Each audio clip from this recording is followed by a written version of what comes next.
Hello students, again I welcome you all on my YouTube channel Mind Blowing Accounting, and today I would like to discuss with you commercial bank. So here we go. What is commercial bank? Commercial bank is a financial institution engaged in the business of accepting deposit and making loan to the public. हम इसको commercial bank भी बोल सकते हैं और normally bank भी बोल सकते हैं। बैंक का क्या काम होता है? हाउस होल्ड सेक्टर से पैसा उठाना और जिन लोगों को ज़रूरत है उनको पैसा देना। बेसिकली जिन लोगों के पास एक्स्ट्रा मनी है उनसे तो डिपॉज़िट ले लेंगे, लेकिन जिन लोगों को पैसे की ज़रूरत है उनको लोन प्रोवाइड कर देंगे। और एक्स्ट्रा मनी आएगा कहाँ से? नॉर्मली सभी लोग क्या करते हैं, कुछ ना कुछ अर्निंग तो करते ही हैं सर्वाइव करने के लिए। जैसे किसी को रेंटल इनकम आ रही है, किसी को जॉब से सैलरी मिल रही है, कोई टीचर है, कोई डॉक्टर है, कुछ ना कुछ अर्न तो सभी लोग कर रहे हैं। लेकिन जितना अर्न करते हैं सब सारा पैसा उड़ाते थोड़े ना है, थोड़ा बचा भी तो लेते हैं, थोड़ा सेव भी तो करते हैं ना। तो जो छोटी छोटी सेविंग है सब उसको कहाँ पे सेव कर लेते हैं? बैंक में सेव करते हैं, और उस छोटी छोटी अमाउंट को मिला के एक बहुत बड़ा अमाउंट बन जाता है।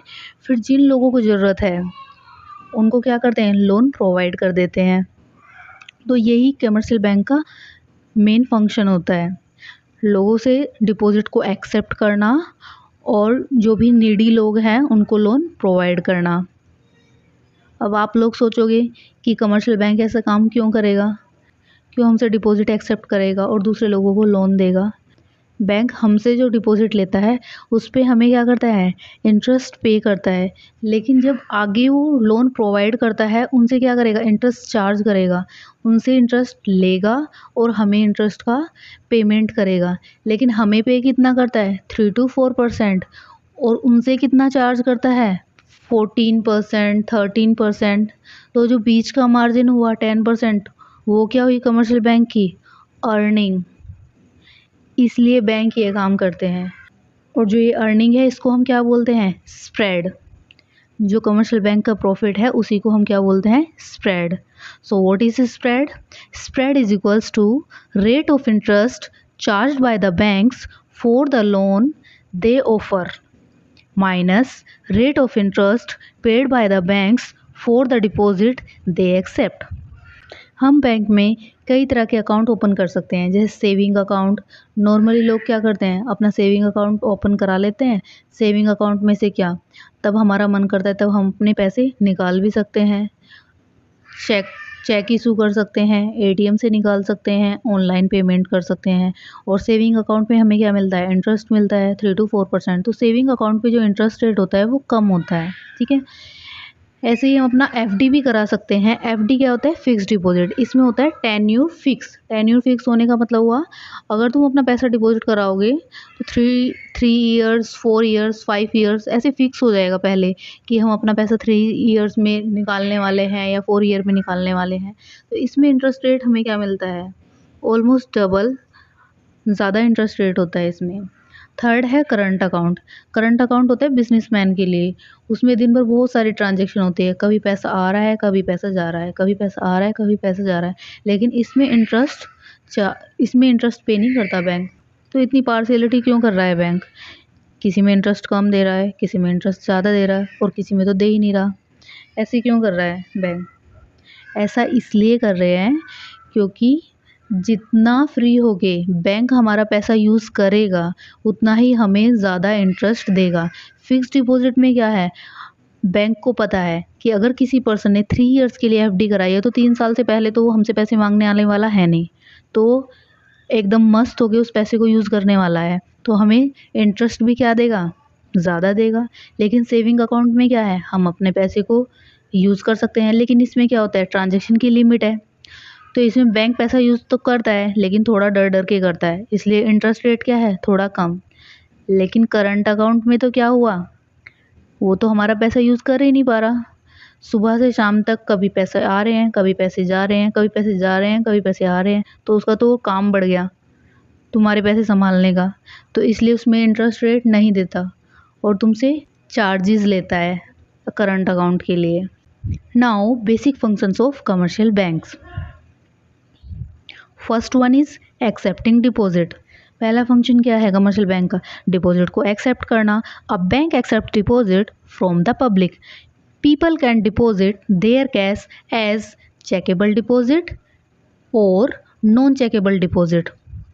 बैंक का फर्स्ट फंक्शन क्या हुआ? डिपॉजिट को एक्सेप्ट करना, लेकिन ये लोगों की अपनी चॉइस है कि वो अपने डिपॉजिट को चेकेबल डिपॉजिट की तरह कराना चाहते हैं या फिर नॉन चेकेबल। इसमें डिफरेंस क्या हुआ? चेकेबल में हम क्या करेंगे? चेक इशू कर सकते हैं, मतलब हम अपने पैसे को यूज़ कर सकते हैं, डिमांड कर सकते हैं कभी भी। लेकिन नॉन चेकेबल में क्या करेंगे? तब तक हमने जो टाइम रखा है, जो फिक्स किया है time, 5 years, 7 years, 3 years, 4 years, उससे पहले हम अपने पैसे को डिमांड नहीं कर सकते, कोई भी चेक इशू नहीं कर सकते।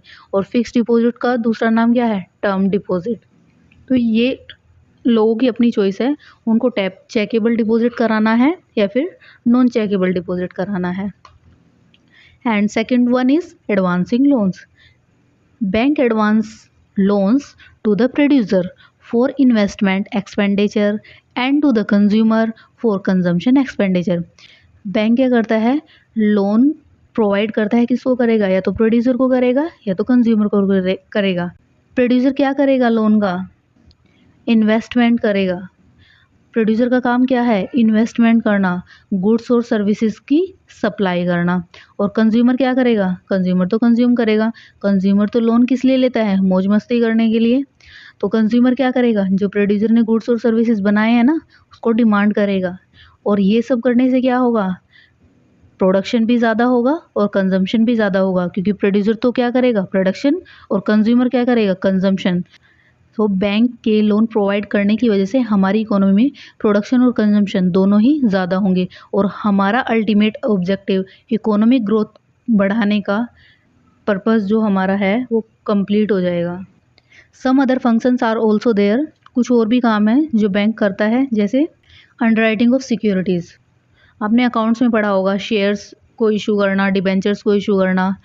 जो शेयर्स वगैरह इशू होते हैं, कंपनीज एक्ट के अकॉर्डिंग उनको 90% सब्सक्रिप्शन क्या हो जाता है? मैंडेटरी, कि 90% जो तुम्हारे शेयर्स हैं वो बिकने चाहिए। अब बैंक क्या करेगा? बैंक बोलता है इस चीज़ की गारंटी हम लेते हैं, हम तुम्हारे शेयर्स को बिकवाएंगे, और किसी कंडीशन में अगर शेयर्स नहीं सेल होते हैं तो उसको कौन खरीद लेगा? हम खरीद लेंगे। लेकिन इस बात के लिए बैंक क्या लेगा? Charges, underwriting commission. Next one is it acts as an agent. Bank एक एजेंट की तरह भी काम करता है, जैसे अपने कस्टमर्स का इलेक्ट्रिसिटी बिल पे करना, ईएमआई का पेमेंट करना। तो ये क्या है? एक एजेंट की तरह काम करता है। पहले ये बहुत ज़्यादा मुश्किल काम हुआ करते थे, आज के टाइम पे तो ऑनलाइन पेमेंट होता है तो इजीली हो जाता है। नेक्स्ट फंक्शन क्या है? Credit facility. शॉपकीपर्स वगैरह जो होते हैं इनको क्रेडिट फैसिलिटी दी जाती है, कि सपोज दैट 5 लाख, 2 लाख, 3 लाख, इतने अमाउंट तक तुम क्या कर सकते हो? क्रेडिट में परचेज कर सकते हो। और जैसे जैसे धीरे धीरे उनका क्या होता है? सेल होता है, तो धीरे धीरे थोड़ा थोड़ा अमाउंट लौटा देते हैं, और जितना अमाउंट उन्होंने रिटर्न कर दिया उस पर उनको इंटरेस्ट नहीं देना, जो अमाउंट बचा हुआ है वो उसी पे इंटरेस्ट देंगे। नेक्स्ट है ओवरड्राफ्ट फैसिलिटी। सपोज दैट तुम्हारे अकाउंट में है 20,000 रुपीज़ और तुम्हें पे करना है 25,000 रुपीज़। लेकिन अगर बैंक को लगता है तुम उनके पुराने कस्टमर हो, ट्रस्टेबल हो, तो बैंक तुमको अलाउ कर देगा 25,000 पेमेंट करने के लिए। इसी को हम बोलेंगे ओवरड्राफ्ट फैसिलिटी। आईटीआर कंसल्टेशन का भी काम बैंक करता है। ये सब काम तो बैंक बहुत सारे करता है, लेकिन सबके लिए क्या करेगा? पैसे चार्ज करेगा। फिर फ्री में इधर कुछ नहीं होना। कुछ और भी इम्पोर्टेंट पॉइंट्स हैं जिनको आपको एग्ज़ाम में याद रखना है, जैसे commercial bank function under the control of RBI. RBI की सारी बातें कमर्शियल बैंक को माननी ही पड़ेंगी। आरबीआई के अगेंस्ट कोई भी कमर्शियल बैंक नहीं जा सकता। आरबीआई कौन है? बैंकों का बाप है, इसलिए सभी कमर्शियल बैंक को सारे रूल्स और रेगुलेशंस फॉलो करने पड़ते हैं आरबीआई के। नेक्स्ट वन इज़ जो नॉर्मल पब्लिक है वो किसके साथ डील करती है? बैंक के साथ। अगर हमें डिपॉजिट करना है हम बैंक में जाते हैं, लोन चाहिए तो हम बैंक में जाते हैं। लेकिन अगर कोई सोचने लगे कि हम तो आरबीआई में ही अकाउंट खुलवाएंगे, आरबीआई से जाके लोन लेंगे, बैंक तो अच्छे से फैसिलिटीज़ नहीं दे रहे, तो ऐसा पॉसिबल नहीं है। नॉर्मल पब्लिक आरबीआई में नहीं जा सकती। Next one is it is not n naught issuing authority. कोई भी कमर्शियल बैंक नोट नहीं छापता। नोट छापने का काम किसका है? आरबीआई का। And the last one is it focuses on profit maximisation. सभी कमर्शियल बैंक प्रॉफिट मैक्सिमाइजेशन पे फोकस करते हैं। इनका एक ही नारा है, अपना काम बनता भाड़ में जाए जनता, इनको प्रॉफिट कमाना है।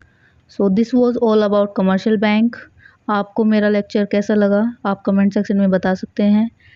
और अगर आप मेरे चैनल पे नए हैं so please like share and subscribe my channel.